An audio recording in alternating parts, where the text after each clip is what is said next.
Halo pemirsa, apa kabar Anda hari ini? Senang sekali Sarah dan Berlian dapat kembali menemani Anda dalam sebuah program talk show inspiratif. Ini dia Bincang Sehati.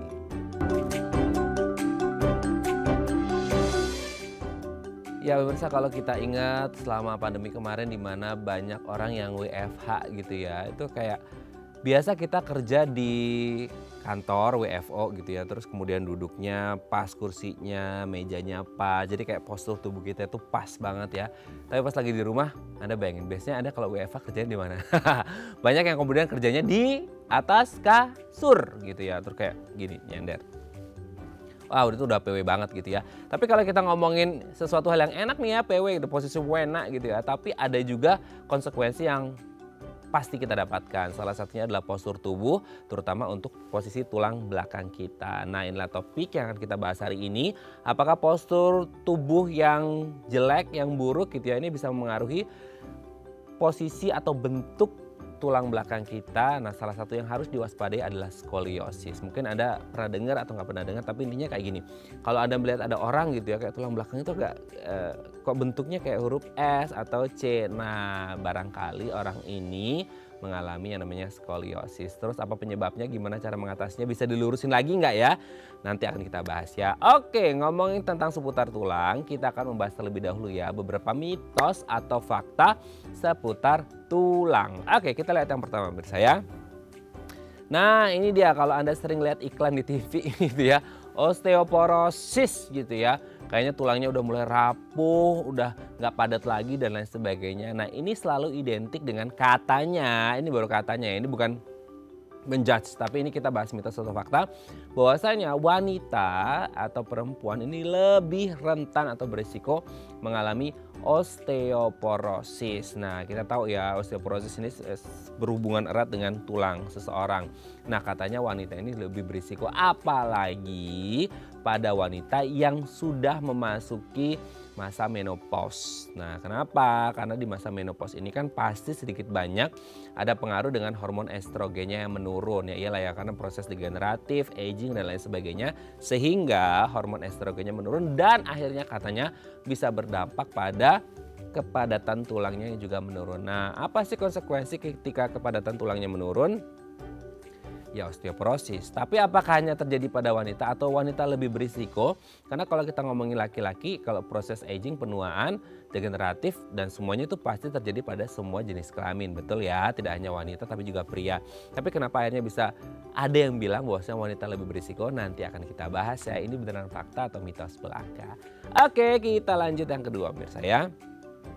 Lompat tali katanya bisa menambah tinggi badan. Nah, ini adalah salah satu, ini nggak tahu olahraga. Kalau dulu sih waktu saya kecil, ini jadi kayak permainan ya, gitu, main anak-anak kampung lah gitu ya, pakai karet yang merah-merah gitu ya, terus gini. Nah, ini kan menjadi satu hal yang ya pokoknya di aktivitas fisik lah ya gitu ya, olahraga kayak atau permainan seperti itu. Nah, katanya ini bisa menambah tinggi badan. Selama ini mungkin Anda mengenal, coba deh sebutin salah satu olahraga yang bisa menambah tinggi badan. Biasanya orang akan menjawab renang gitu atau berenang. Tapi sekatanya lompat tali juga bisa menambah tinggi badan. Kita kepikiran gimana tambah tinggi badan ya, kan dia loncat-loncat neken-neken, apa bisa tinggi, apa justru malah ya kalau dari kepadatan tulangnya sih mungkin bisa ya, tapi kalau tingginya gimana nanti akan kita bahas ya. Oke, kita lanjut yang ketiga pemirsa ya. Sinar matahari pagi katanya bagus untuk tulang. Nah, ini apa ya, topik yang agak lumayan ramai kemarin selama pandemi ya pemirsa ya. Dalam kaitan jam berapa sih yang tepat untuk kita berjemur untuk mendapatkan asupan vitamin D atau untuk merangsang pertumbuhan atau perkembangan vitamin D di dalam tubuh kita. Nah, hari ini kita nggak akan membahas itu ya, mau jam berapa, tapi intinya adalah ketika kita berjemur dapat sinar matahari pagi, katanya ini bagus untuk kesehatan tulang kita. Nah, tapi kita juga harus ngerti ya, ada sinar UVA, UVB, UVC gitu yang harusnya kita pahami dulu nih gitu ya, untuk manfaat di tubuh kita terutama untuk tulang kita. Oke, kita lanjut yang keempat pemirsa ya. Anak muda katanya kebal atau anti, nggak mungkin deh mengalami osteoporosis. Kayaknya kemungkinan untuk mengalami osteoporosis pada anak muda itu kayaknya prevalensinya kecil deh gitu ya. Karena kita ngerti anak muda kan masih bagus-bagusnya ya. tulang pasti masih padat gitu ya, dan semua masih sehat karena belum lanjut usia, belum ada penyakit komorbid dan lain sebagainya. Tapi kita harus ingat gitu ya, di zaman yang sangat maju ini gitu ya, di mana semua fast food, junk food semua tersedia, sehingga mungkin si anak muda ini kekurangan apa? Kekurangan asupan kalsium yang membantu untuk memadatkan tulang gitu ya.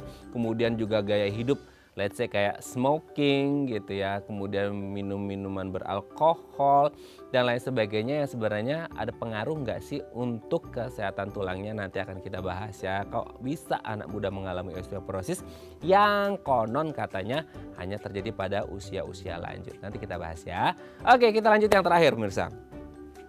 Berjalan kaki bisa mencegah nyeri punggung. Nah, ini dia ya, salah satu olahraga yang hemat dan bisa bikin sehat. Nah, kalau kita ngomongin tentang jalan kaki gitu ya, ya memang sih sehari ini kan apalagi kita pernah ngeliat ya, kayak ada slogan bahwa kita harus melangkah langkah kaki berapa puluh ribu langkah sehari seperti itu ya. Nah, ini yang menjadi satu hal yang harus jadi concern kita bersama. Tapi di luar manfaat itu ada satu yang katanya, oh kalau kita banyak jalan kaki ini katanya bisa mengatasi atau menghindarkan kita dari nyeri punggung. Tapi kalau kebanyakan bisa sakit kakinya nggak? Berujung pada nyeri punggung? Nanti akan kita bahas ya. Oke pemirsa, itu tadi beberapa mitos atau fakta seputar tulang dan kami akan membahasnya saat lagi. Tetap bersama kami di Bincang Sehati.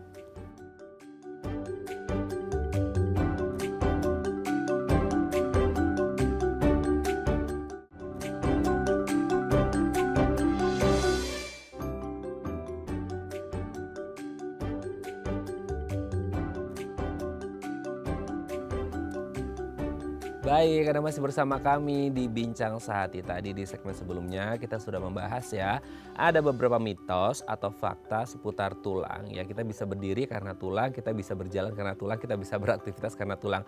Nah, makanya kita akan membahas terlebih dahulu beberapa mitos atau fakta seputar tulang yang harus kita ketahui ya. Nah, untuk membahasnya telah hadir bersama kami di studio Bincang Sehati ada Dr. Ajiantoro SPOTK Spine, dokter spesialis ortopedi, konsultan tulang belakang dari Rumah Sakit Premier Bintaro. Selamat pagi Dokter Aji, apa kabar dok? Selamat pagi Mas Raden. Sehat ya dok ya? Sehat, sehat. Selamat datang kembali di Bincang Sehati.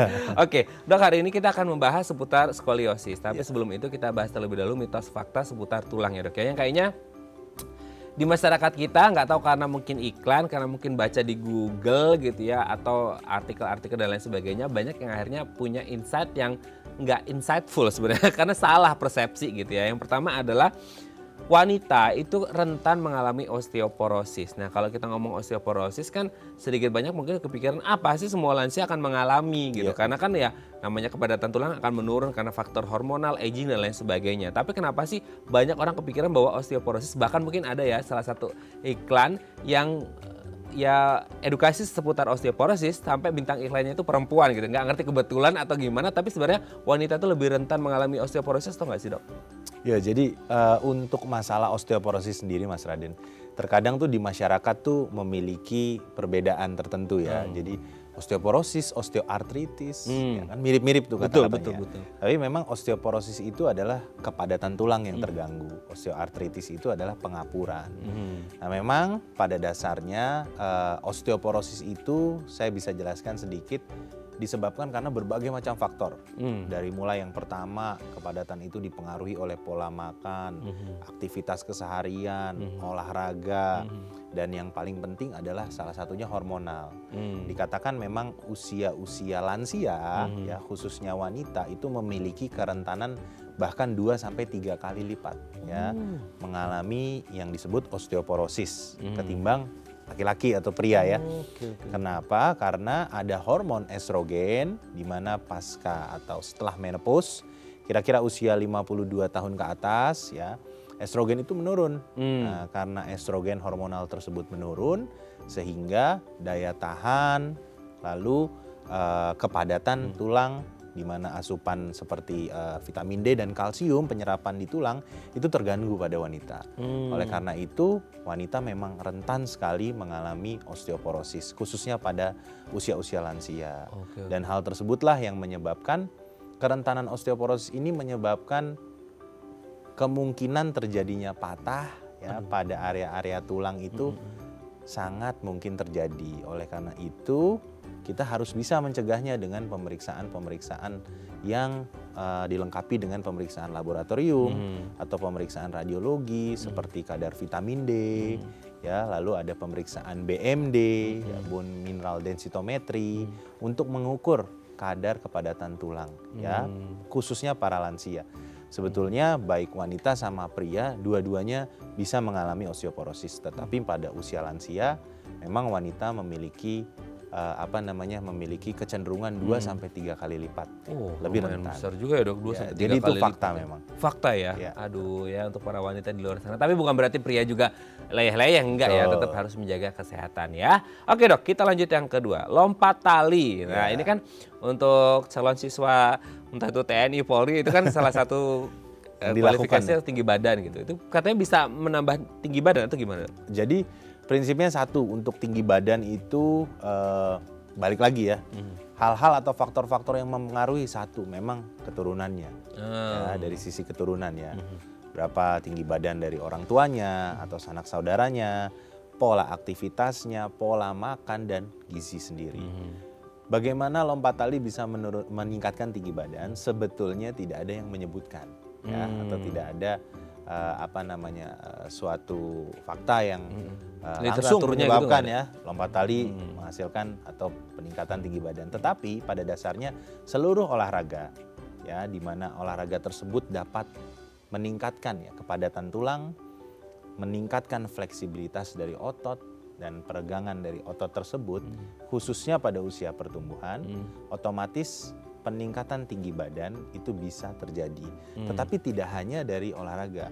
Nah, tinggi badan itu yang tadi saya sampaikan juga dipengaruhi oleh berbagai macam faktor. Dari mulai makanan, pola asuhan keseharian ya, gizi, pola aktivitas atau keturunannya.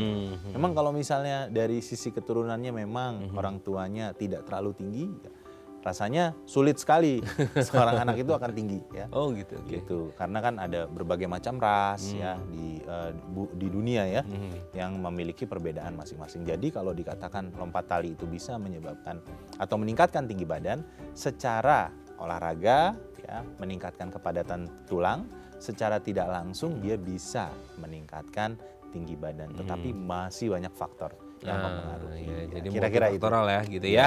Oke, Dok, kita lanjut yang ketiga. Nah, ini juga sempat ramai nih kemarin pandemi ya, Dok ya. Sinar matahari pagi katanya baik untuk kesehatan tulang. Ya, gimana tuh? Oke. Jadi itu terus terang ya pasti betul ya. Banyak orang sudah mengetahui, khususnya jam 7 sampai jam 9 pagi ya. Jadi memang sinar matahari kan kita bagi ya, ultraviolet, ada UVA, UVB, UVC ya.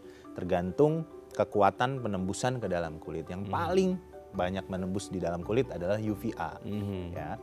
Sinar matahari pagi jam berapa ini yang penting? Biasanya itu antara jam 7 sampai jam 9. Dan kita nggak perlu 2 jam itu untuk berjemur ya. Cukup 15 menit. Nah, itu adalah mungkin problem masyarakat di perkotaan yang jam segitu tuh udah saatnya kita bekerja di dalam ruangan. Padahal dengan sinar matahari yang rutin kita dapatkan dari sinar matahari pagi ya, jam 7 sampai jam 9 kira-kira 15 menit itu dapat meningkatkan asupan vitamin D di dalam tubuh. Nah, vitamin D di dalam tubuh yang meningkat itu bisa menghasilkan penyerapan kalsium di dalam tulang kita yang baik. Dan oleh karena itulah sinar matahari pagi itu dapat sangat membantu kepadatan tulang kita. Nah, jadi itu fakta itu. Fakta ya. Oke, Dok ya. Kita lanjut yang keempat. Anak muda katanya anti osteoporosis gitu ya. Kebal osteoporosis karena kan tadi mungkin relate-nya dengan poin yang pertama gitu ya, bahwasanya hanya lansia yang akan mengalami osteoporosis. Anak muda? Ya, jadi pada dasarnya yang tadi ya, secara data memang lansialah yang memegang ya data bahwa osteoporosis itu mudah terjadi. Tetapi para anak muda ini bagaimana? Memang para anak muda itu sangat jarang mengalami osteoporosis, tapi bukannya tidak bisa. Ya, bisa saja terjadi. Yang tadi saya sampaikan, osteoporosis itu bisa terjadi karena salah satunya adalah pola aktivitas yang terganggu, jarang berolahraga atau pola hidup. Konsumsi seperti rokok ya nikotin atau alkohol itu dapat menurunkan asupan atau penyerapan kalsium di dalam tubuh ya. Setelah itu penyakit-penyakit juga ada yang menyerang atau mengganggu kepadatan tulang seperti masalah hormonal ya, ataupun orang-orang yang mengkonsumsi obat-obatan tertentu. Contohnya adalah steroid ya. Jadi apakah anak muda itu jarang mengalami osteoporosis? Jawabannya betul ya, tetapi masih mungkin terjadi pada kondisi-kondisi tertentu seperti seseorang yang memiliki penyakit hormonal atau mengkonsumsi obat-obatan tertentu dalam jangka waktu panjang. Kira-kira itu. Oke, jadi mungkin prevalensinya tidak sebanyak lansia, tapi bisa saja terjadi dengan ya case by case tertentu. Betul. Gitu ya dok ya. Oke dok, yang terakhir, berjalan kaki katanya bisa mencegah nyeri punggung. Wah, kalau orang lagi nyeri punggung jalan kaki lumayan juga kerasa. Tapi kalau berjalan kaki mencegah terjadinya nyeri punggung gimana tuh dok? Oke, jadi kalau kita cerita masalah nyeri punggung, kita harus tahu dulu ya. Yang pertama, struktur apa sih yang ada di punggung kita? Yang pertama yang kita tahu adalah tulang, atau tulang belakang ya. Yang kedua di sana ada jaringan lunak. Jaringan lunak itu ada otot, ya ada bantalan antara tulang dan ligamen. Pada prinsipnya segala sesuatu aktivitas yang kita lakukan dengan postur yang tepat itu bisa meningkatkan kekuatan otot punggung. Contohnya tadi berjalan kaki ya dengan postur yang tepat ya. Berjalan yang tepat dengan proporsi yang baik ya sesuai dengan usia. Tidak hanya sirkulasi darah kita yang akan berjalan dengan baik, tetapi kekuatan otot punggung ya, peregangan atau fleksibilitas otot punggung itu bisa dilatih dengan jalan. Oleh karena itu kesimpulannya adalah memang betul jalan kaki dengan proporsi yang baik, postur yang baik bisa menurunkan atau mencegah angka kejadian nyeri punggung ya, karena kekuatan otot dan daya topang tulang belakang kita akan semakin terjaga dengan aktivitas jalan kaki. Jadi mau yang hemat dan sehat salah satunya bisa dengan jalan kaki gitu ya dok ya. Oke, thank you dok. Ini sudah terjawab mitos faktanya. Nanti kita lanjut ngomongin tentang skoliosis ya dok ya. Oke pemirsa, kalau Anda punya pertanyaan seputar tema kita hari ini boleh ya tanya-tanya di 021 290 3244 atau DM Instagram kami di @theifamily. Kami akan kembali saat lagi.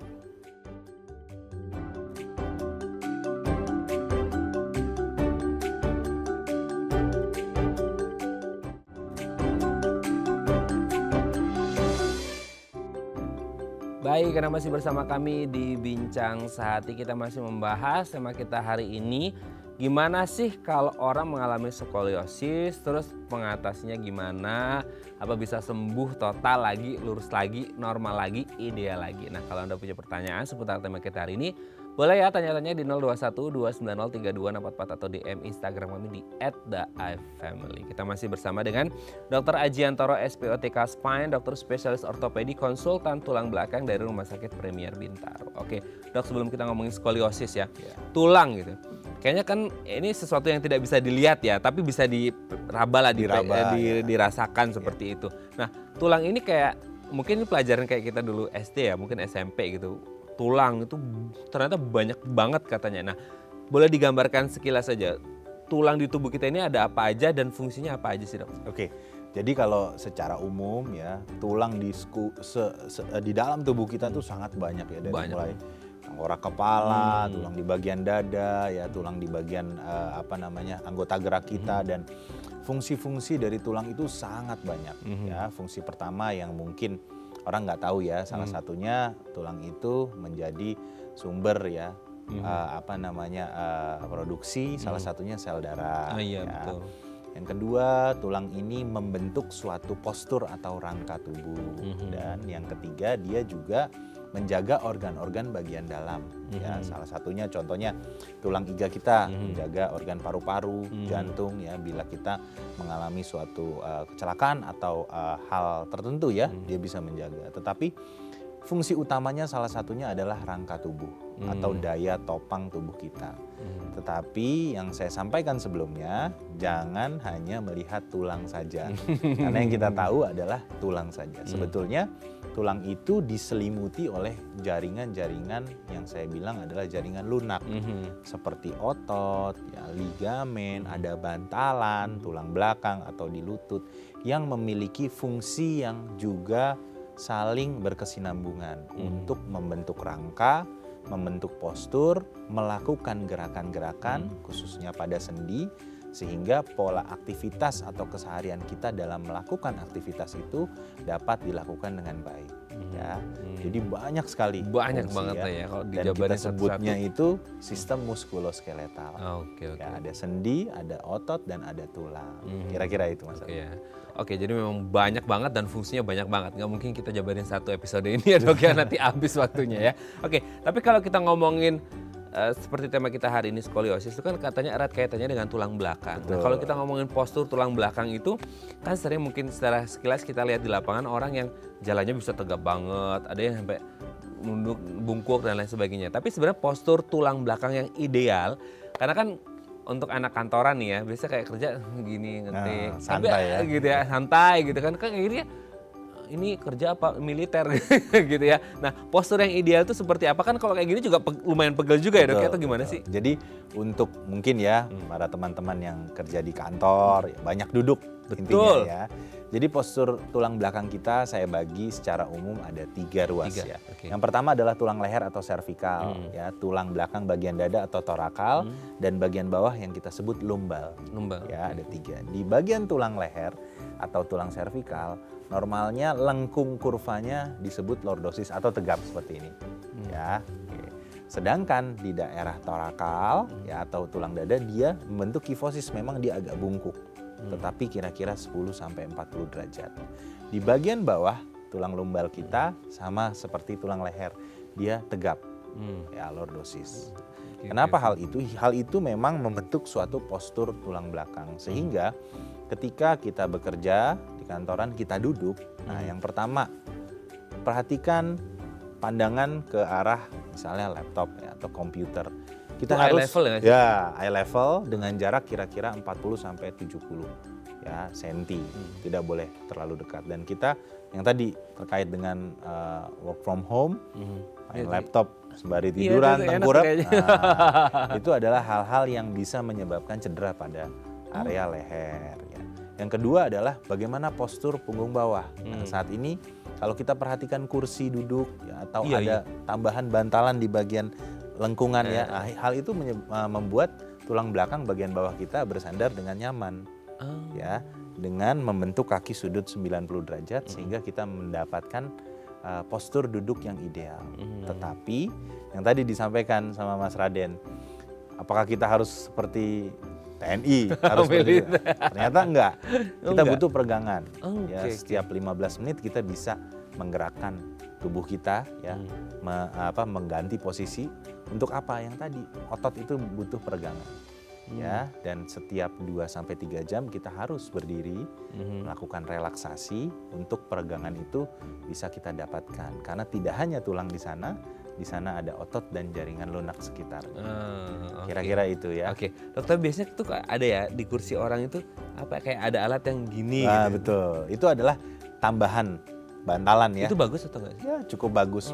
Khususnya baik bagi orang-orang yang memang pada dasarnya itu tidak dia memang tidak konsekuen terhadap duduknya ya.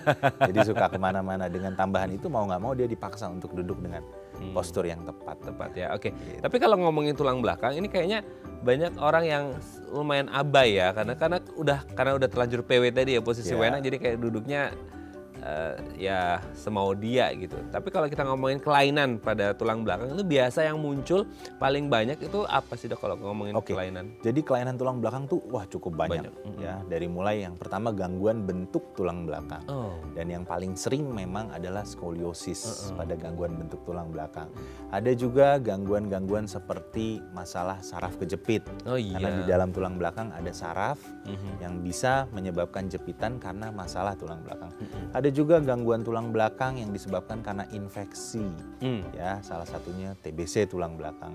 Dan ada juga yang disebabkan karena keropos yang tadi disebut osteoporosis. Ya.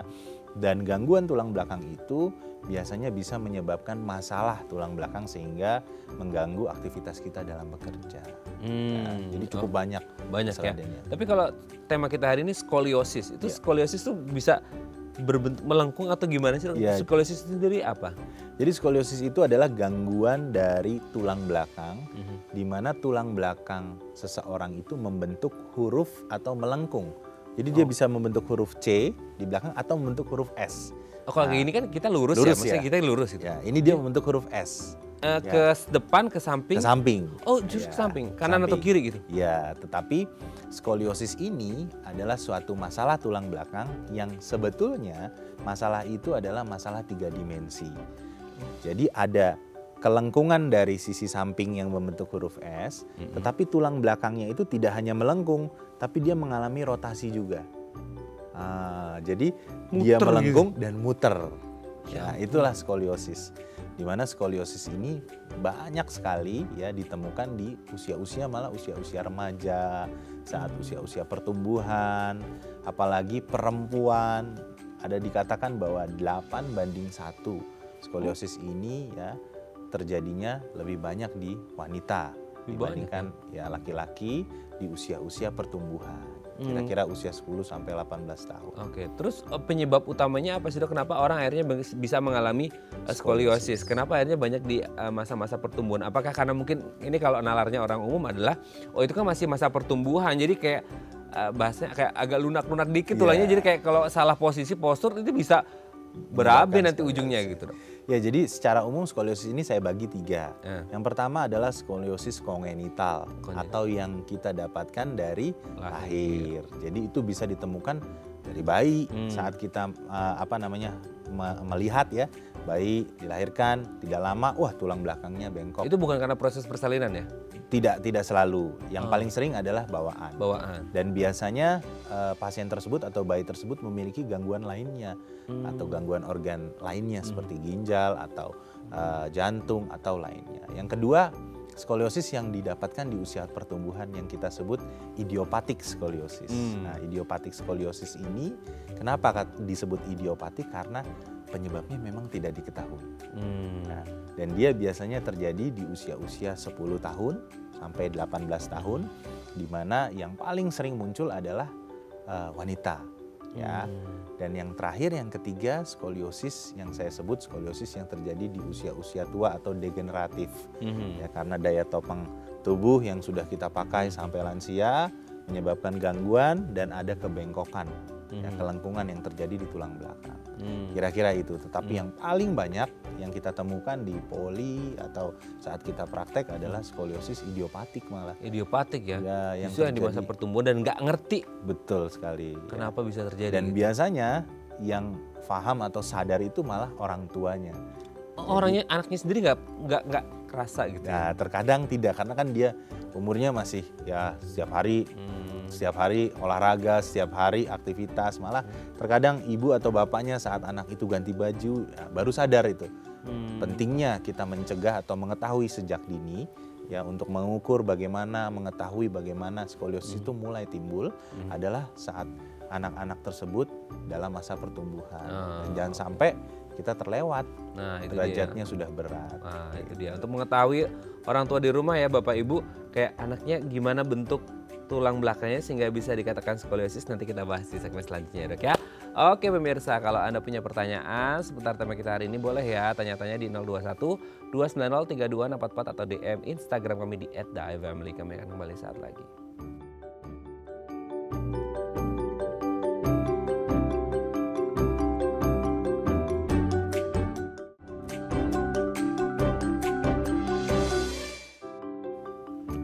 Baik, Anda masih bersama kami di Bincang Sehati. Kita masih membahas tema kita hari ini seputar skoliosis atau ada kelainan pada postur tulang belakang kita gitu ya. Nah, kalau Anda punya pertanyaan, boleh tanya-tanya di 021 290 3244 atau DM Instagram kami di @theifamily. Kita masih bersama dengan Dr. Ajiantoro SPOTK Spine, dokter spesialis ortopedi, konsultan tulang belakang dari Rumah Sakit Premier Bintaro. Oke Dok, kita lanjut lagi ya.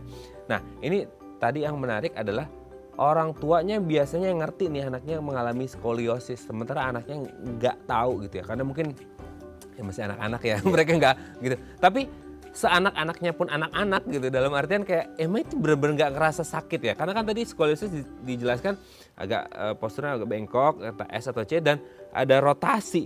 Iya. Kan kita aja ngebayanginnya udah ngilu gitu ya Iya, dok ya. betul. Itu nggak dirasa sama sekali atau gimana sih? Nggak ada gejalanya atau gimana? Oke, jadi untuk gejala skoliosis dan tanda nih saya bagi ya. Untuk gejala skoliosis memang betul Mas Raden. Problemnya karena dia bengkok dan terdapat elemen rotasi, ototnya di sana akan mengalami peregangan atau malah tertarik atau memendek. Nah, hal gejala yang pertama yang dirasakan biasanya rasanya punggung pegal. Ya, punggung rasanya pegal, rasanya kok nyeri ya. Lalu bila derajat itu semakin lama semakin meningkat, pasien itu akan merasa kok saya cepat lelah ya untuk melakukan aktivitas. Dan harus diketahui elemen tulang belakang khususnya punggung bagian atas, di bagian depannya itu ada rongga dada. Di mana rongga dada itu isinya ada paru-paru dan jantung. Ketika kurva skoliosisnya cukup besar, kurva lengkungannya cukup besar, itu bisa mengganggu ya rongga atau anatomi rongga dada tersebut.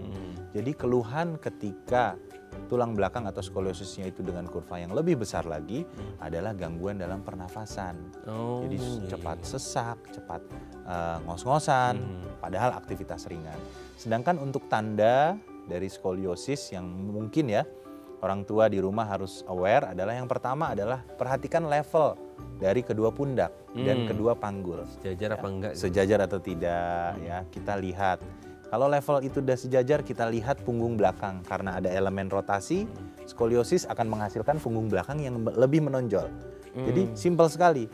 Anak disuruh untuk membungkuk, kita lihat dari bagian belakang, kita lihat level dari punggungnya. Apakah punggung kanan lebih tinggi daripada punggung kiri? Nah, itu menandakan salah satu tanda skoliosis. Tanda yang lain yang biasanya anak itu perhatikan atau tanyakan, dia biasanya menyebutkan kok kaki saya panjang sebelah rasanya. Gitu. Saya berdiri kayaknya yang satu harus ditekuk. Karena elemen skoliosis tadi membuat panggul kita akan naik. Seakan-akan kaki terasanya lebih panjang atau pendek sebelah. Padahal disebabkan karena lengkungan tadi. Menyebabkan postur tubuh kita yang berbeda. Itulah awareness yang harus diketahui oleh orang tua untuk diajarkan kepada anak. Jadi harus tahu nih, orang tua dan anak sama-sama harus tahu gitu ya dok ya. Betul Oke dok, sekali. sebelum lanjut ini ada penelpon, kita sapa terlebih dahulu ya. Ya. Halo, selamat pagi. Dengan siapa di mana? Halo. Ya, saya Hari dari Jakarta. Pak Hari di Jakarta, mau tanya apa ke dokter Aji, Pak Hari?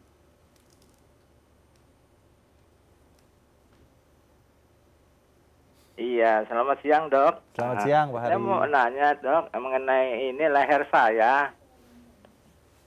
Ya, bagaimana? Kalau direbahkan ke kiri ke kanan sakit dok. Buat rebahan Pak Hari atau buat nengok atau gimana?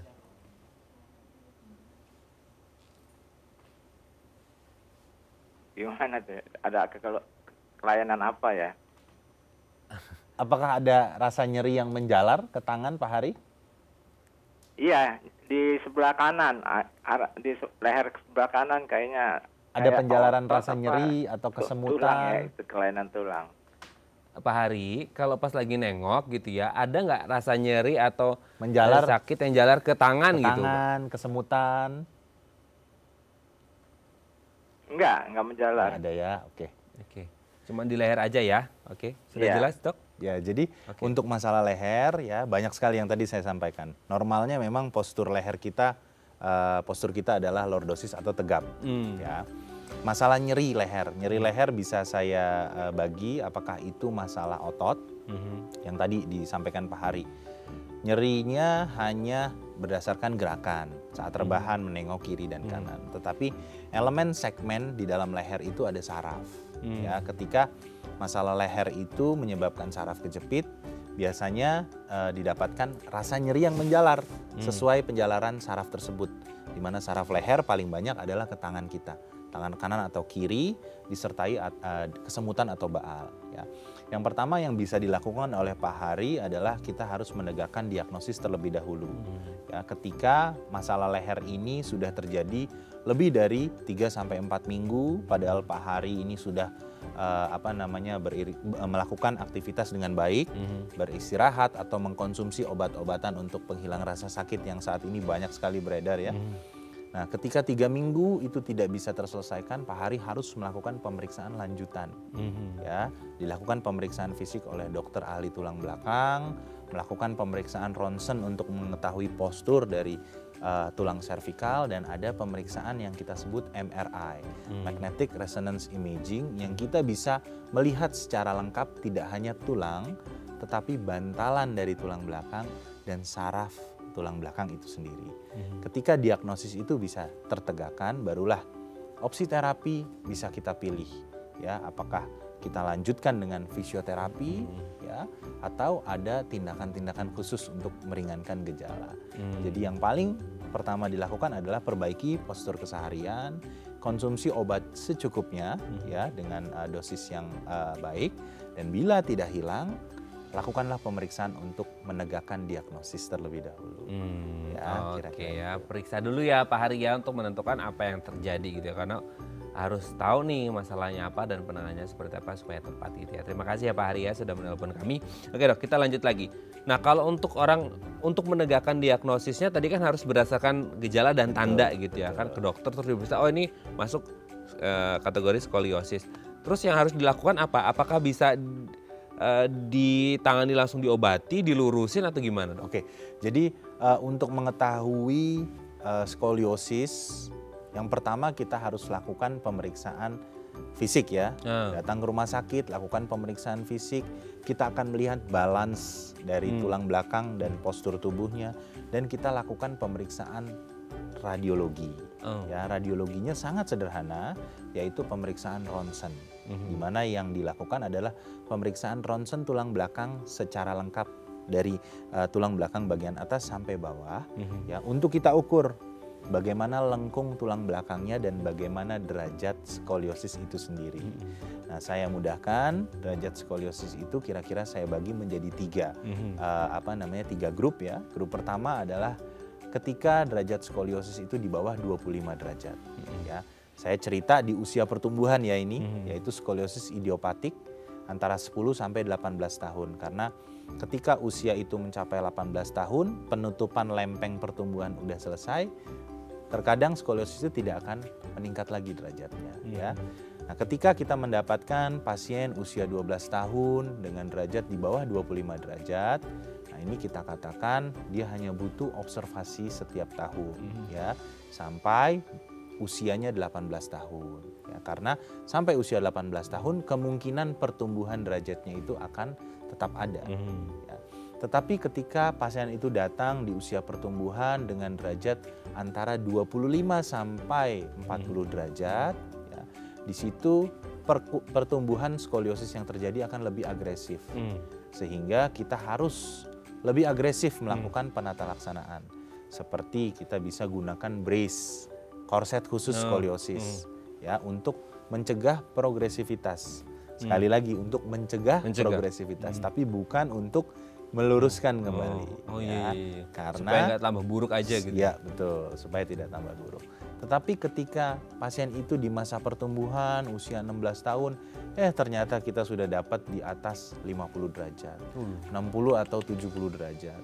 Nah, kurva itu akan terus berkembang terus dan menyebabkan membahayakan ya, khususnya yang tadi saya bilang ada rongga dada di sana bisa tertekan. Nah, disitulah indikasi dilakukan tindakan operasi, ya. Kurva di atas 50 derajat dalam usia pertumbuhan. Tetapi tidak hanya itu segmen yang saya bagi, ya, 25 derajat, antara 25 dan 50 derajat, dan di atas 50 derajat. Banyak sekali skoliosis yang bisa terjadi, salah satunya di usia lansia tadi. Nah, oleh karena itu tidak hanya kita lakukan pemeriksaan, tetapi pasien tersebut harus melakukan aktivitas atau olahraga ya, untuk menguatkan otot punggungnya tersebut. Oke ya. Ini yang menjadi menarik adalah ketika kalau di lansia Dok, itu kok udah gak ada pertumbuhan tulang lagi, bisa nggak ya dia dikembaliin ke awal? Nah, itu juga menjadi pertanyaan banyak orang, nanti kita bahas di segmen terakhir ya Dok ya. Oke pemirsa, kalau Anda masih punya pertanyaan boleh ya di 021 290 3244 atau DM Instagram kami di @daifamily. Kami akan kembali saat lagi.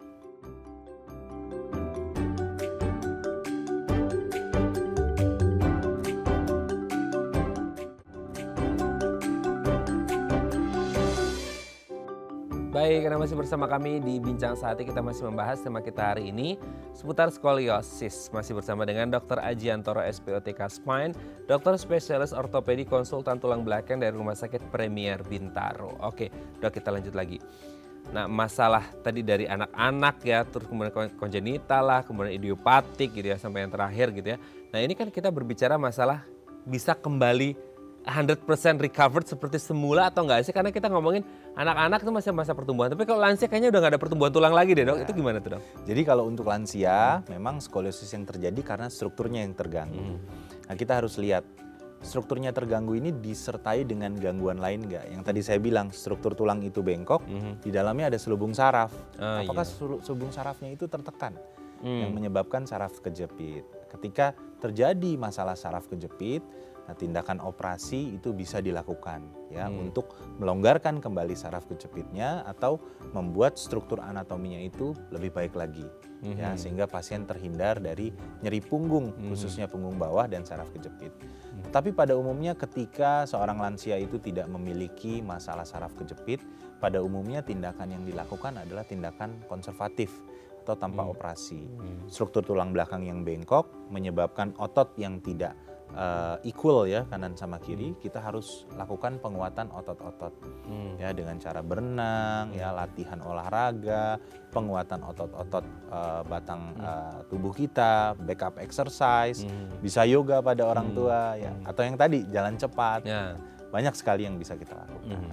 Oke, Dok. Ini kan mungkin banyak yang kayak, aduh Dok harus dioperasi ya, surgery itu serem banget gitu. Maksudnya kayak ada nggak sih mungkin yang sekarang membuat orang kayak ini bisa ditindak lanjuti, tapi dengan mungkin ada kemajuan teknologi yang bisa dipakai untuk meminimalkan risiko dan membuat orang nggak takut-takut amat gitu, Dok.